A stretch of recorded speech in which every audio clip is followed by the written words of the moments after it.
Moscow will not make concessions on 3 points of the peace plan. The Russian dictator believes that the final agreement should be closer to his ideal vision of peace than to Ukraine's. And now, more details in our report. You're watching the Glavred channel, and I'm your host, Yevgeny Serov. Please like this video and subscribe to the channel. Russia does not want a settlement agreement for the war against Ukraine that does not meet its demands. There are 3 points on which the Kremlin will not compromise. NBC News reports this, citing a Russian official who spoke on condition of anonymity. The authors note that the Russian dictator Vladimir Putin has not hidden his plans, which include seizing the entire Donbas and demilitarizing Ukraine, which would essentially leave it defenseless.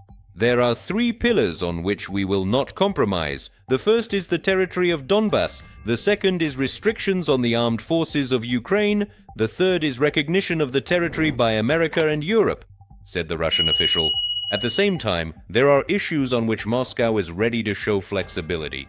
According to the official, this includes the frozen Russian assets in Europe. Russian political analyst and former speechwriter for Putin, Abbas Galyamov, told NBC News that, in his opinion, the Russian leader may be ready to compromise. The most important thing to understand is that he cannot afford to fall out with Trump. That would be suicide. If Trump really puts pressure on him, Putin will agree to stop the fighting. Perhaps, counting on regaining strength, he will quickly organize some kind of provocation in the spring to blame the Ukrainians and strike again, he explained. But in the analyst's opinion, it is unlikely that the Russian dictator will truly end the war without strong pressure from the United States. Analyst Michael Horowitz says that if Putin could write his own version of a peace plan, he would demand all 4 Ukrainian regions that he illegally annexed back in 2022. This concerns not only the Donetsk and Luhansk regions, but also Zaporizhzhia and Kherson. Also, according to the expert, the Russian leader would demand that the size of the Ukrainian army be reduced to 1/10 of its current strength. He would also mention the so-called denazification of Ukraine and demand the lifting of all sanctions.